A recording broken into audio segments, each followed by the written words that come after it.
Good evening and welcome to Different Perspectives. I'm Paul Ndiho. Tonight, Zimbabwe is at a constitutional crossroads. The cabinet has approved a draft legislation that could fundamentally change how power is won and how long it's held.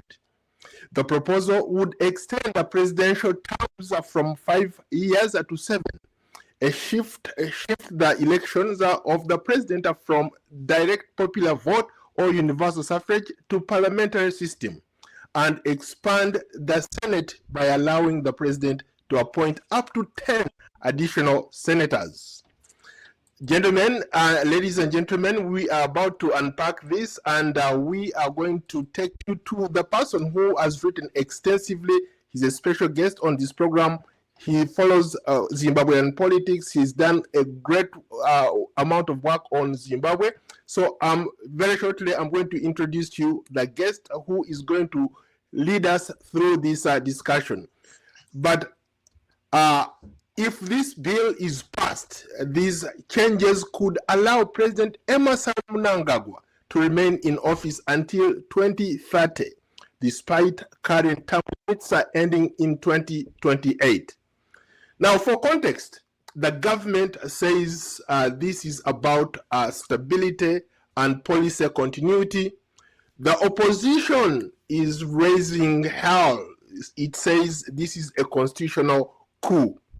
And of course, here to unpack all this, the political, legal, and economic implications, we are joined by my good friend, Professor Elliot Masocha, a Zimbabwean analyst and professor of business and political science at DeVry University in Columbus, Ohio. Professor Masocha, welcome to Different Perspectives. Thank you, and thank you for having me. Thank you, viewers, too, for watching. It's a fascinating time. It's been a while since you and I had this discussion, but set the stage for us. You've written extensively about your beloved country. You follow the politics there. Set the stage for us. What does this mean from a viewer's or an ordinary person's point of view? Well, what it means is that ZANU-PF, first of all, it's following its party's constitution. A resolution was passed, at the ZANU-PF conference, and that was not the only resolution that was passed. A couple of resolutions were passed, and that was resolution number 1 to extend the president's term of office to 2030. And there was justification for that, that he has been doing a good job. So they are taking it over from that resolution from their political party conference to parliament, following exactly the constitution of Zimbabwe.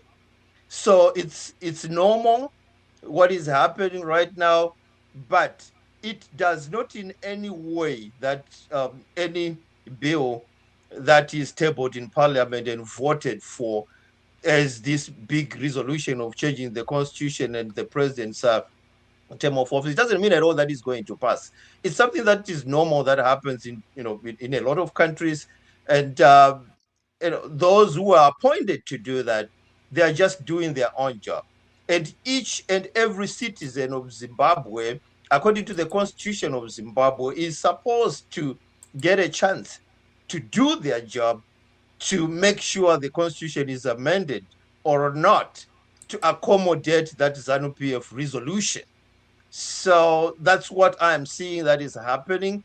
And the other thing that is happening from both sides of ZANU-PF and the opposition and other civic groups that are making noise about that, it's necessary for that noise, because it proves beyond any reasonable doubt, and also it strengthens democracy in Zimbabwe, that everyone is allowed to to oppose or to support, and then but it's going to come down to the voting of that in referendums. There are supposed to be 2 referendums, one to amend the president's term and the other one to do the same. to parliamentarians. So looking at 2028, when elections are supposed to be done, I don't think there's any time for that to succeed in any way besides that the person himself, President Mnangagwa, had said no multiple times. So whether Wait a minute. You're saying that the president himself has said that, but who is behind this whole thing? I don't think there's somebody outside of the government who is trying to bring this to the forefront. I think the president himself is involved. At 83, he wants to extend his term to maybe another 10 years, 2030, right? Yeah, So you're saying that the correct. president is you're saying the Yeah. president is not involved in this bill that has been drafted by cabinet. He's the head of cabinet. Yeah, there's no way he can be involved in that bill. Number one is that he was the part of those people who drafted that constitution, knowing very well that it's impossible, and that is the reason why from the start he has said no. Multiple times he has said no. He said he knows the time and even the date he will leave office because he is a lawyer. And remember, in the Constitution of Zimbabwe, one listeners to understand this, there is Section 3. Let me get it right here. There is Section 328, point number 7, that says any amendment to the Constitution of Zimbabwe to extend the office of those who are already in power, it's never going to benefit those in power, but those who are coming next. So how exactly can he support extension of his rule when he was part of making that constitution, when that section 328 point number 7 is there? Professor, It's not possible.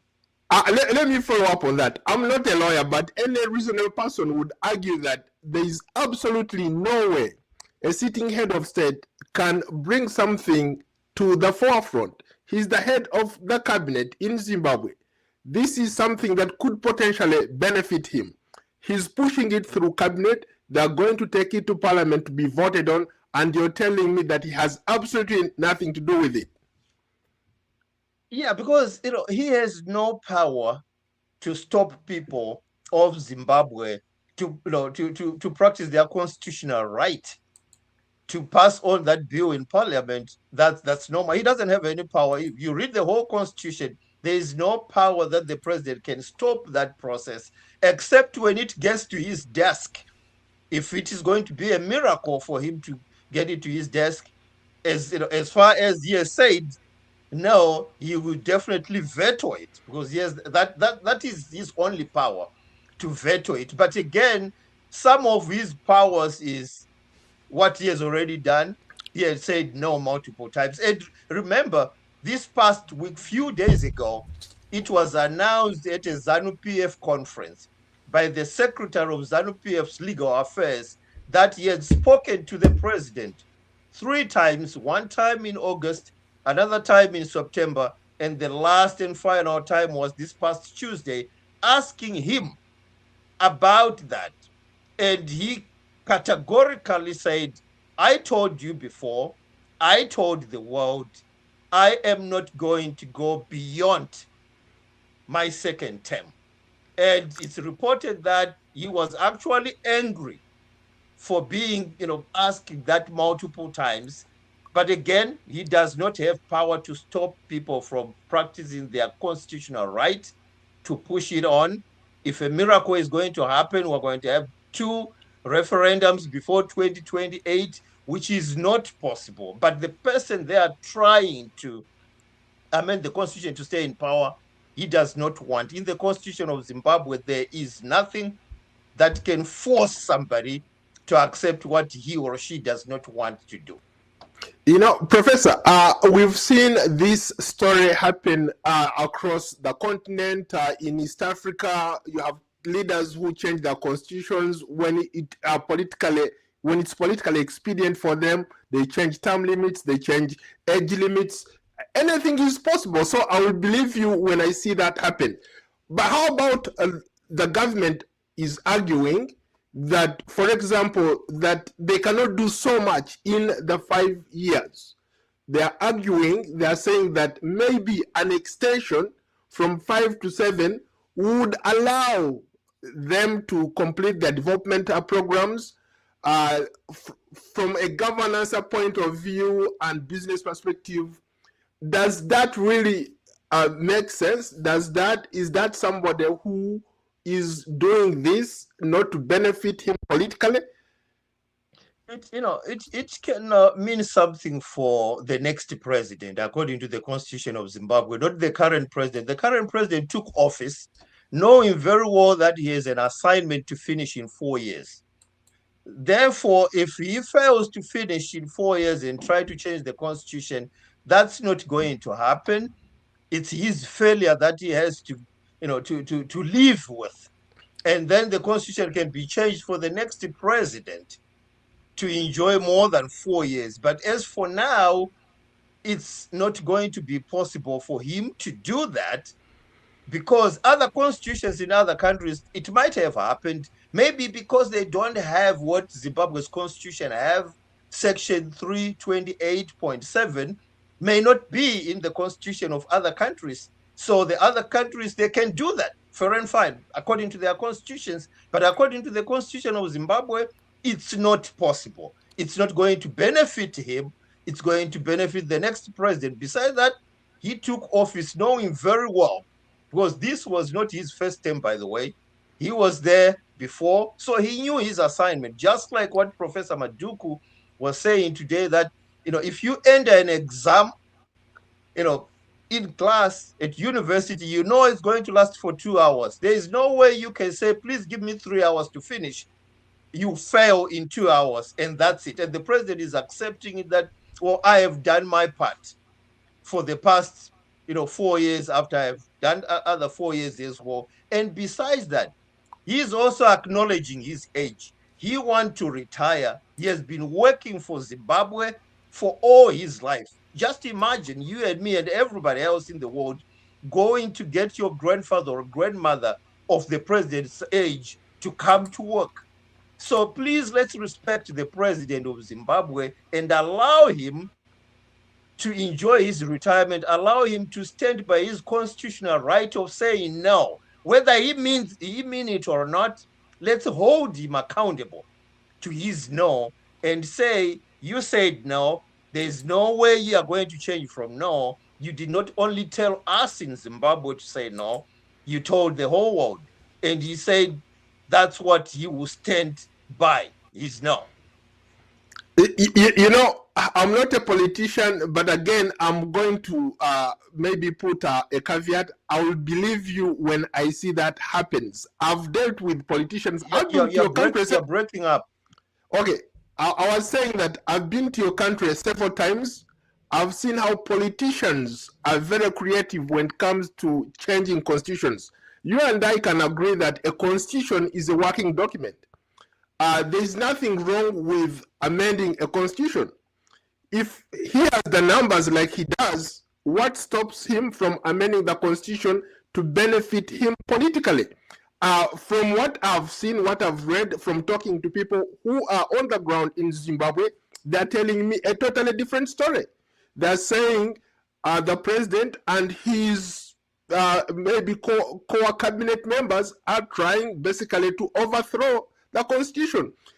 This is something that would require a referendum. You just talked about how it's not possible to do a referendum in the next year, but actually what they are proposing, it's not a cabinet that can decide on a constitutional amendment like that. They need to go back to the people. Until the people decide that this is what we want, then they can go ahead with that. But what they're trying to do right now, they're trying to overthrow their own constitution. Would you not agree? Yeah, that's not going to happen. Of course, they may intend to do that. And if they don't know that they are going to fail, Professor Elliot Masocha, is telling them that they are going to fail to, amend anything, if they are going to go to the people of Zimbabwe, this is not the first time it has been done to go to a referendum for the constitutional changes. And the people of Zimbabwe have always won. They have always won. Their will has always, succeeded. So, and I don't think it's going ever to go all the way to a referendum when he, the president, is saying no. And remember, this resolution was concluded and killed these past few days in a ZANU-PF conference when it was announced by the secretary of ZANU-PF's legal affairs that he had talked to the president, and the president said no, no, no, as many times as he had said no. Therefore, the resolution had already died. Of course, we are hearing people, civic groups, we are hearing some other opposition, politicians saying, "Oh, there's going to be a coup on the constitution. They are going to amend this." Well, I want viewers to know that politics is what it is. It's a dirty game.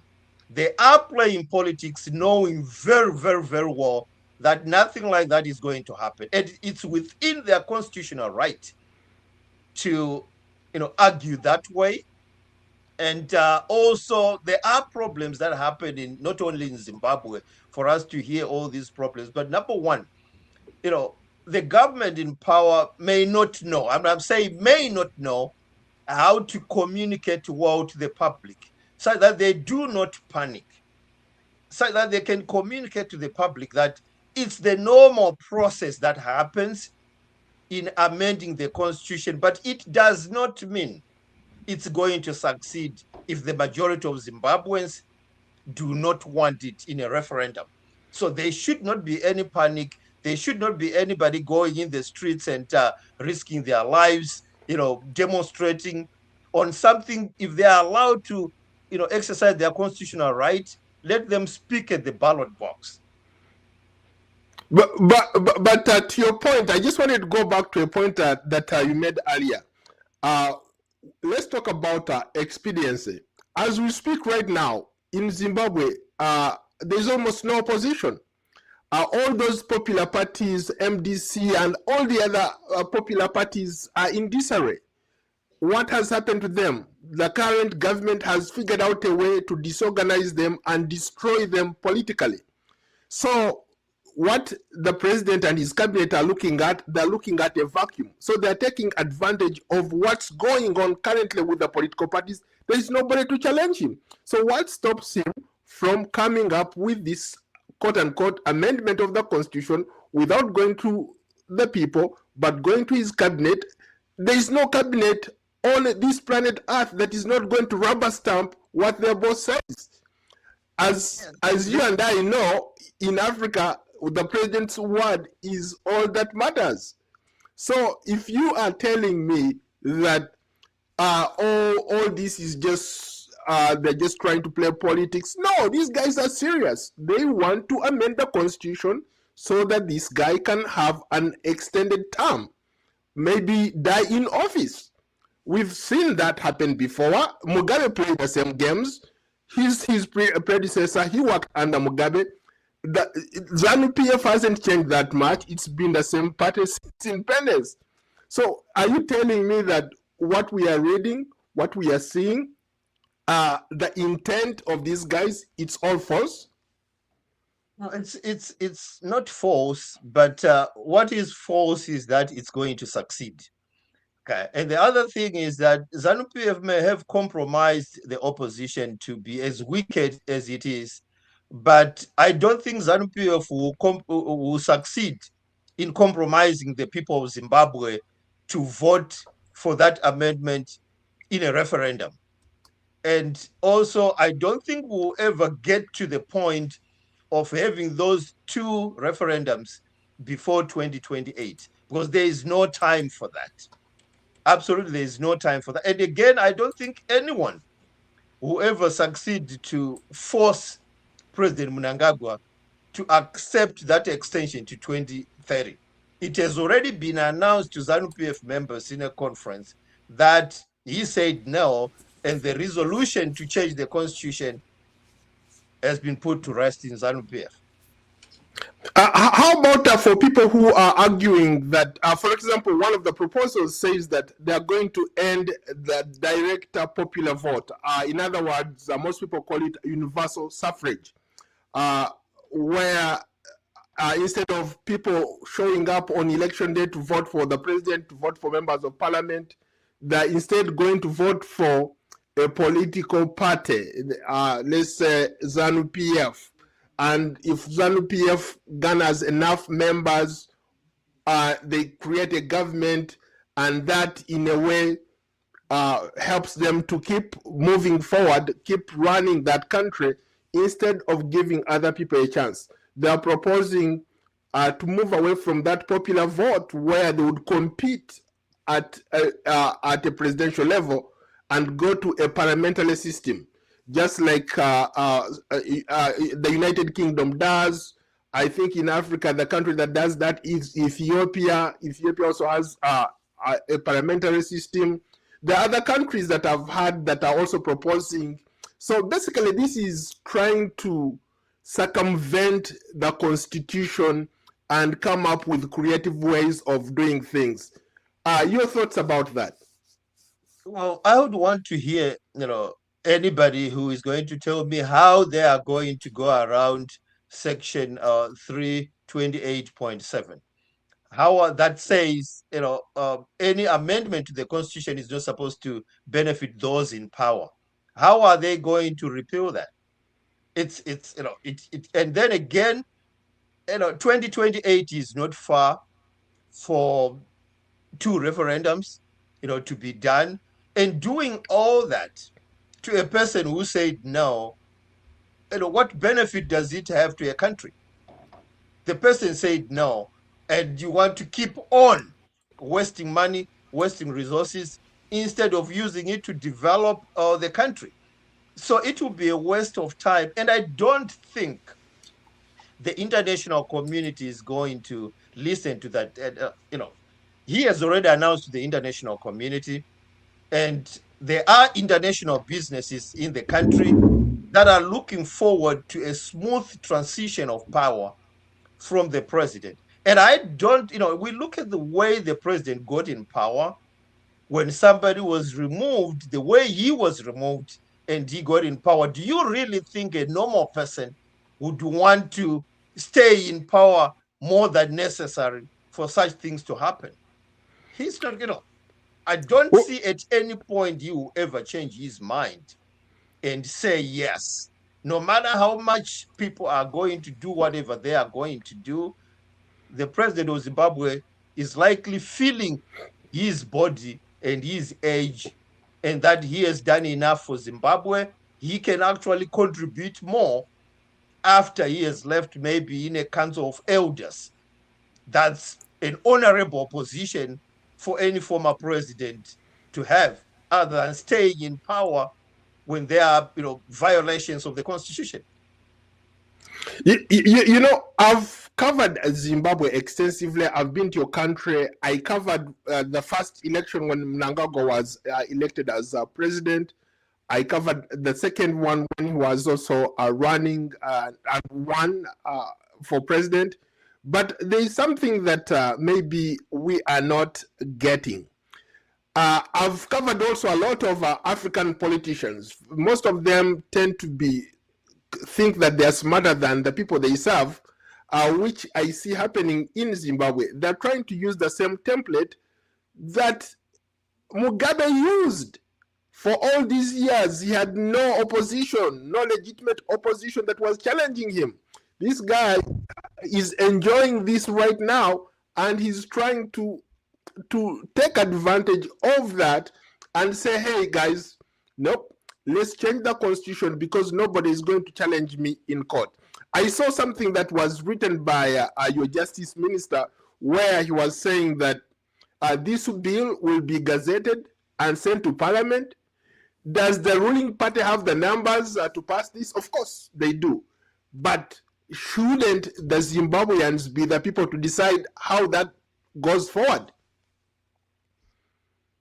Yeah, those processes that the Minister of Justice is doing, They are, normal and his constitutional right to do that. That is his job to do that.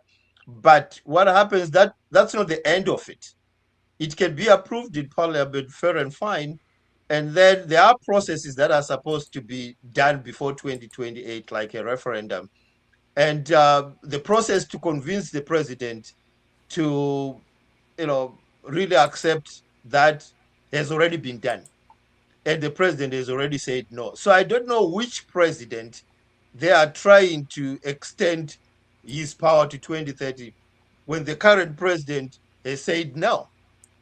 So processes may go as far as they can go, but we have already had an official response from the president of Zimbabwe, through a conference. There was, the normal way the resolution came is the normal way it was returned to, ZANU-PF delegates, that the president said no. And this is the end of it. So, of course, it may have happened to other African countries with other leaders, but they are not the same as what we are hearing in Zimbabwe and what we see in Zimbabwe, that the president is saying no. In other countries, well, presidents would lead that. And here we are actually like moving with something that is like a lie of saying, well, the president of Zimbabwe is the one who is saying, please change the constitution. And then on the other side, he's telling the whole world that he does not want to continue. That's a contradiction. I don't see it working at all. So let's straighten things here. It is not the president of Zimbabwe, President Mnangagwa, who is saying, please change the constitution so that I can stay in power, because he does not have that constitutional right to say that. Neither does he have a constitutional right to stop people from proposing to change the constitution. But again, it does not mean those who are trying to change the constitution will succeed. Neither does it mean that it's going to happen the same way it has happened in other African countries. It is not going to happen that way. And we've seen it before, that each African country is different in its own way with its own constitution. And in this case, the president, they say he is a constitutionalist. I don't see him at any point in time going against that, going against the constitution he helped to make himself, and going against his words of saying no to Zimbabweans, saying no to the world multiple times.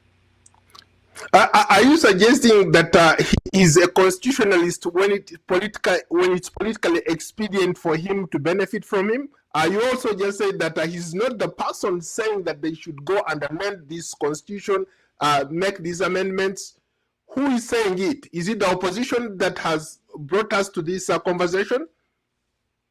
No, it's the ruling party. And when we say the ruling party is ZANU-PF, it doesn't mean President Emerson Mnangagwa. Who is the head of the ruling party? Who sits at the helm of the ruling party? Yeah, you may be the head of a political party, but you don't have the right to silence people. People can pass any resolution, whatever they want, or maybe a resolution to remove you. But remember that section 328.7.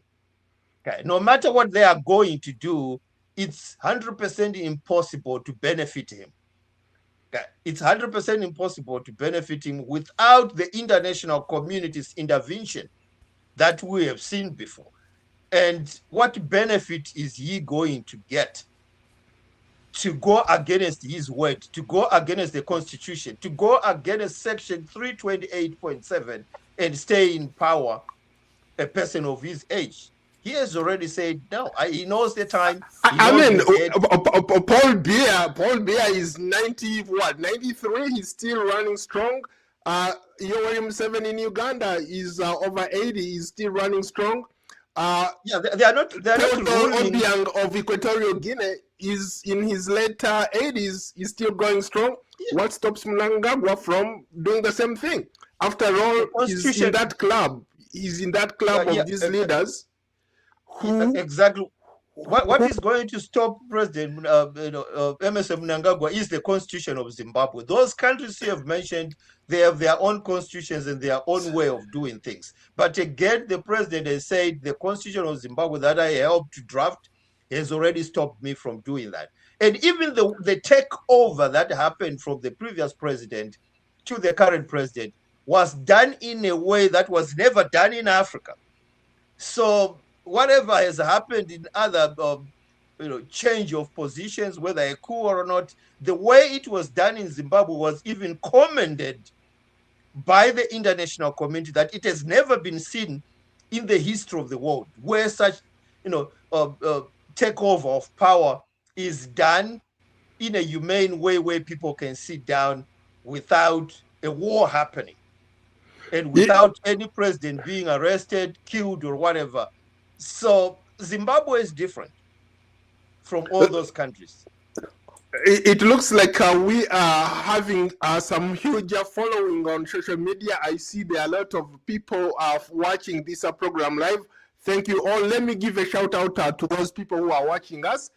If you are just joining us, this is Different Perspectives. I'm Paul Ndiho. We are re-examining Zimbabwe's proposed constitutional changes with Professor Elliot Masocha. We are streaming live on YouTube, X, Facebook, Instagram, and TikTok.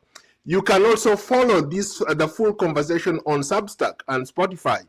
Just search for Paul Ndiho or Different Perspectives. Share your thoughts in the comment section below and tell us what you think about these constitutional changes or these proposed amendments that the ruling party in Zimbabwe is putting forward. Going back to you, Professor, I'm not a lawyer, but legal scholars would argue that an incumbent cannot benefit from a constitutional amendment. You already pointed that out, extending his term limits. But there's been precedent that has happened, not just even in Zimbabwe, where you are, Mugabe overstayed his welcome. In other countries, people have done that. So this is just a legal term, a legal technicality. This guy, like I said earlier, a constitution is a work in progress. What stops him, because he's the helm, there is no other official in ZANU-PF who is above the president of Zimbabwe. There's absolutely not. You can have the party chairman, but the party chairman cannot be more powerful than the president of the country. So if he's telling his cabinet, I want you guys to push this, who is going to stop him? There is no opposition to stop him. What stops him from doing exactly what he's trying to do? Number one, there's no evidence that he's telling anybody to do that. That's number one. Number two, President Mugabe ruled following a different constitution than the constitution that the current president is using, with Section 328.7. It was not there in the previous administration time. So comparing the length of time that President Mugabe stayed in power with a totally different constitution and this new administration, that's not fair, because those are two different administrations using two different constitutions. And the current President Mnangagwa was part of those people who drafted the current constitution with term limits. On top of term limits, there is Section 328.7. Again, that was not in the previous administration. So his justification of saying no was saying, I can't be seen by the world going against what I contributed to be there. So to me, there is no... Is he a man of principle? Is President Mnangagwa a man of principle? Can you take his word to the bank? I don't want to generalize here. No. Simple question. Can you take his word to the bank? Is he a guy that you can rely on? If he says, I'm not doing this to benefit myself, can you take that to the bank? In this case, I say 100% yes. I believe what he is saying and what he has already said. But at the time, it did not benefit him as an individual. Even when he was working on the constitution, he was doing it for the better good. But now, fast forward, he's the person in charge. There is no way he can be proposing these amendments if he doesn't want to benefit politically. That's the point I'm trying to make. Exactly. What happens with people is that they tend to generalize and say anything that is happening in ZANU-PF, anything that is happening in government, it is the president who is engineering that. Well, if we are going to look at things that way, we are going to get lost. He does not have the constitutional right to do all that. Hold your thought. Can an ordinary ZANU-PF member move an amendment like that within a party structure, or even at a party level? Can an ordinary member in ZANU-PF just do what the president and the cabinet are proposing? Even if it was just talking about internal rules within ZANU-PF, can an ordinary guy do that? Well, this much I don't know the constitution of ZANU-PF, but if it is in the constitution of ZANU-PF or the constitution of Zimbabwe, I can say yes, if it is in the constitution. But for me to say an ordinary Zimbabwean cannot do that without being familiar with the constitution of ZANU-PF and the whole constitution of Zimbabwe, well, I would be lying. It may or may not be possible, depending on what is in the constitution of the ruling ZANU-PF and the constitution of Zimbabwe. How about from a regional context?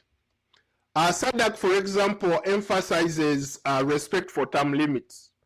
How could this move, if it goes through, affect Zimbabwe's standing with its neighbors and international partners? Because we don't want to see a repeat of what happened in 2017. A coup happening again in Zimbabwe. Yeah, so, SADC definitely is behind following the constitution of Zimbabwe. And embassies in Zimbabwe that represent their governments, including the embassy of the United States, they are there, for whatever reason, mostly business reasons, to make, on condition that Zimbabwe follows its constitution. So I don't think there's any pressure whatsoever for the president to leave office in 2028. He has already communicated that to SADC. He has already communicated that to the international community, as he has been saying in interviews. And I believe all those embassies in Zimbabwe and even regional groups like SADC, United Nations as well, part of it, and also the African Union, they also have the constitution of each country, such that those constitutions are going to be followed. And what the president is saying and has already said is that I am going to follow the constitution that I gave you through your ambassadors when they took office in my country. And I am a constitutionalist and I'm going to follow that. So in no way can we come around and say, well, the president is he a constitutionalist on paper? Is he a constitutionalist on paper or in principle? Is he a constitutionalist on paper or in principle? Let's wait and see. But as far as I can tell, he is both on paper and on principle, because he had said it. So some answers can be brought out when time comes, but I don't think he will go against what he has already said. Okay, let's do this. I'm willing to buy you a nice bottle of champagne if he doesn't go through with what he is proposing. If you think he's just trying to, I'll buy you a nice bottle of champagne if he doesn't go through with what he's saying. Oh yeah, definitely. It's the problem. What I'm seeing here, I listed a couple of problems of what is happening, and I think one problem that is there for people not to understand really what is happening and think is the president is the one who is pushing for that constitutional change for him to benefit, is maybe the failure of those in power to explain exactly the process that is happening. That this is according to the constitution, but it doesn't mean if you, the people of Zimbabwe, don't want it, it's going to pass. So that has not been communicated to people, that the process that is happening is normal.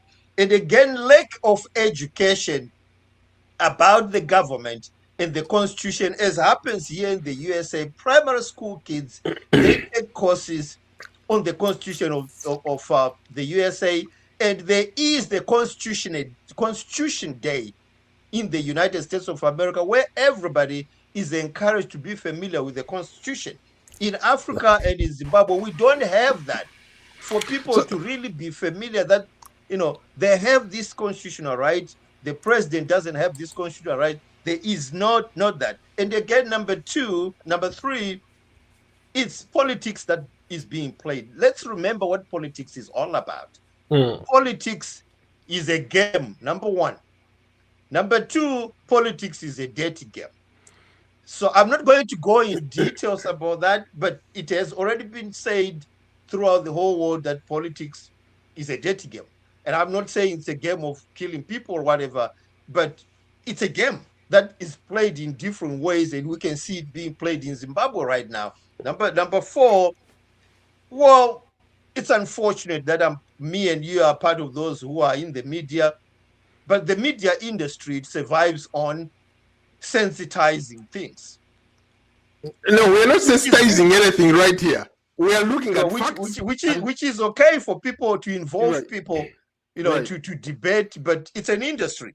And then I can say number five, there is a lot of mistrust of Zimbabwean people to the Zimbabwean government for Zimbabweans to believe what the government is saying or doing, that it's not going to benefit them in power, because a lot has happened before, where in terms of the economy, currency is changing without any notice and people are losing their money. So the Zimbabwean government has a lot of work to be trusted again by the Zimbabwean people, whether they are going to explain to the Zimbabwean people that, we are just doing this, but it doesn't mean it's going to succeed. It doesn't mean we're going to force the president.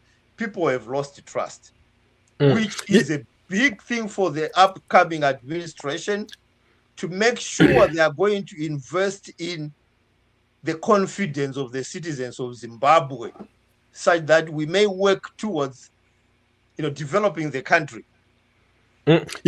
Professor, you just reminded me of something. I talk to a lot of people from Zimbabwe. I have a lot of friends from Zimbabwe. I used to work with a lot of colleagues from Zimbabwe. And like you correctly said, there is so much that needs to be done. In fact, you just reminded me of one of my favorite quotes from President Abraham Lincoln. When he was describing democracy, right? He talked about how people in your country, they don't learn civics, or they don't learn about the constitution. But he said something that was so profound. Then I want to maybe tie it into what's going on in Zimbabwe. He talked of a government by the people, for the people. A democracy is a government of the people, by the people, for the people.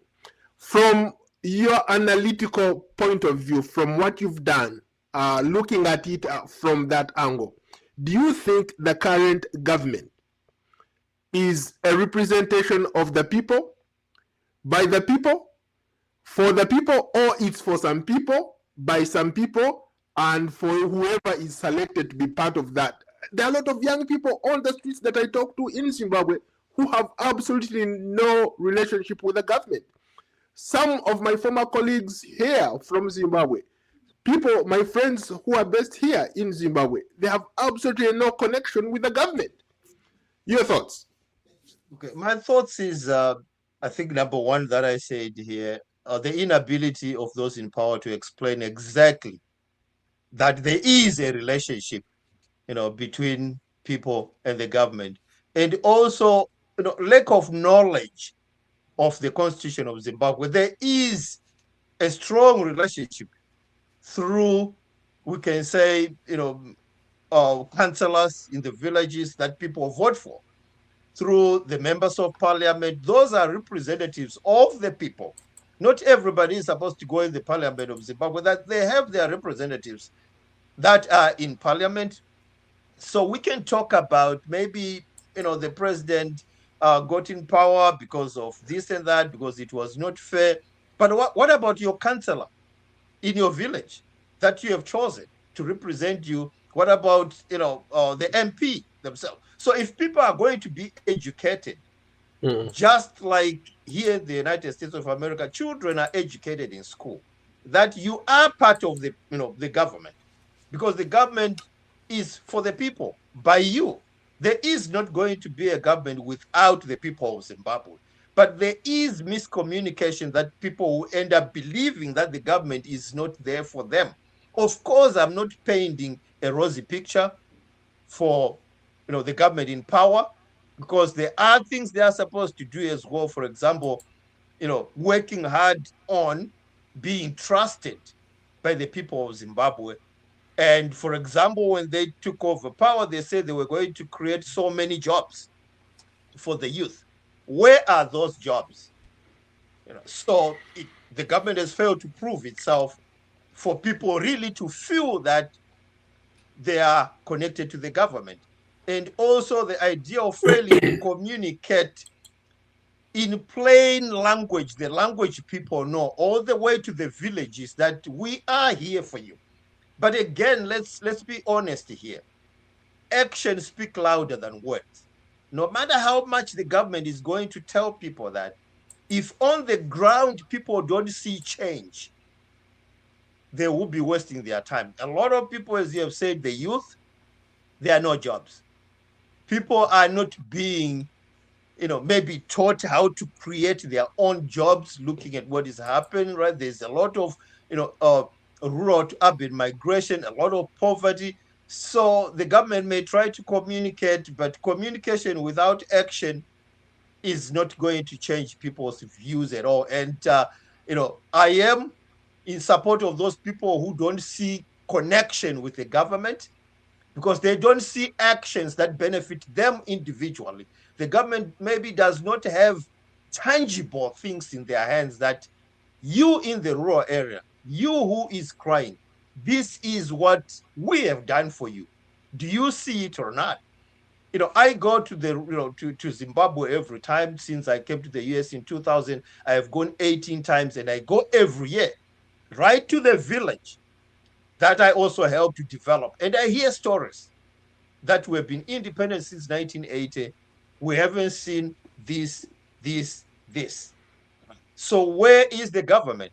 So the government should listen to the people. And again, people in Zimbabwe and all over Africa, they are complaining about corruption because they see it. It's something that has been made a culture where even if you build your house, you want electricity to be put in your house, you put in everything, you want supervision for everything to pass, you pay everything.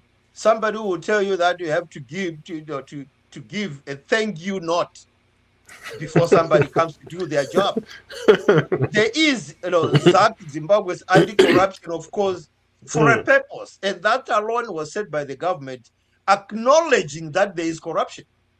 You can't set such a commission without acknowledging that there is corruption in Zimbabwe, and corruption is a way of stealing from people.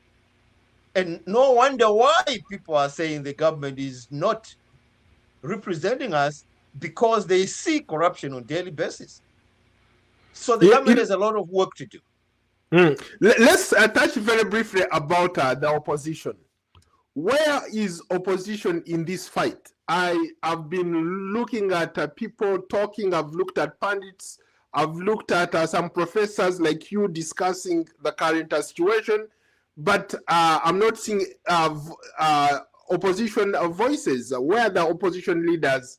I've seen some who have said that they'll go to court, they will defend this constitution, but as we speak now, opposition in Zimbabwe remains fragmented. Can they really take on this at the moment? The way we look at opposition, do they have the power to take on this, whether it's through the court process or even to take it out to the people and campaign on these issues? I think the opposition is composed of lawyers, seasoned lawyers. Chamisa himself is a lawyer, and then Tadaibiti, and many others as well. They know the process to follow. they can go to court. And last week, there was a lawyer who went to the Supreme Court, the Constitutional Court, before this resolution was tabled in Parliament, to file a complaint against that. And the Constitutional Court sided with him and said for any constitution of Zimbabwe to change and extend the president's power, even though it has not been filed in Parliament yet, because it was not, it needs a referendum. So he won that way. And, so the opposition can also do that. What I don't want to see is for the opposition to campaign so that people are going to go in the streets and there is going to be violence. We don't want that violence because it's not going to benefit anybody. Let's be civil, and we take it to the Constitutional Court. We take it to the regional body SADC. We take it to the African Union. We take it to the United Nations and say the Zimbabwe's constitution has been violated, because so far it has not been violated. I want the opposition to work on making sure each and every Zimbabwean is educated about the functions of the government, the constitution of Zimbabwe. And I want the government of Zimbabwe to be able to print Zimbabwe's constitutions in all languages. And please don't give people for free. They can buy, as we do in the USA here, everywhere else. So that people are going to invest in knowledge of knowing exactly how things go in government. So far, if I want the Constitution of Zimbabwe right now to buy it, I have the Constitution of the USA. All my kids have the Constitution of the USA, the small booklets. But in Zimbabwe, there is no access to that. So that's why people can argue without evidence that so and so is the one who is engineering that, when so and so is saying I'm a constitutionalist. And nobody is able to point exactly where in the Constitution the president gets that power to say change this so that I benefit.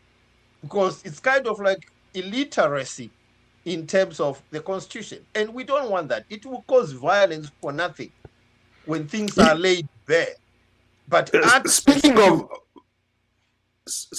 of violence, obviously nobody wants to see the repeat of what happened in 2017 when the military played a decisive role in the transition. That's how Mnangagwa came into power.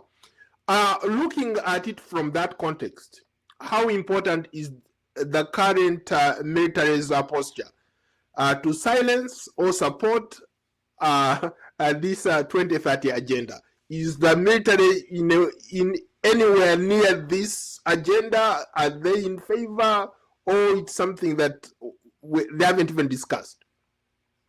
Well, all over the world, the military is there to guarantee that the Constitution is going to be followed. We have seen it in 2017 when they failed and justified that the Constitution was being violated, and they acted accordingly. And the Constitution was read to everyone by General Chiwenga, saying we are acting according to the Constitution of Zimbabwe for what we are doing. So in this matter, I don't think anything has changed so far. The Constitution the military used in 2017 is the same Constitution that is there. And I believe 100% that if need be, they are going to do exactly what they have done using the Constitution. But in this case, there is no need for them to do that. 2028, we still have time. In 2028, the current president has said, no, I am not going to extend my term. So the military is where it was always been in 2017 and even before. And a very educated military as well, as far as I have tracked their qualifications. So I'm not afraid of the military, or maybe saying they are not going to do this and that. Absolutely not. They are so much aware of their duties. And I see, things moving according to the Constitution of Zimbabwe. On talking. Let's the Zimbabwean, what we are doing right now, even what Zimbabweans are doing right now, complaining and debating and disagreeing on this and that. It's a deep thing. Knowledge is going to come from such type of talk. Whether people are lost or not, that's part of learning. So let's keep it up, Zimbabweans. The only thing I will never want to hear in my entire life is violence on each other at any level, whether in the village, in cities or not.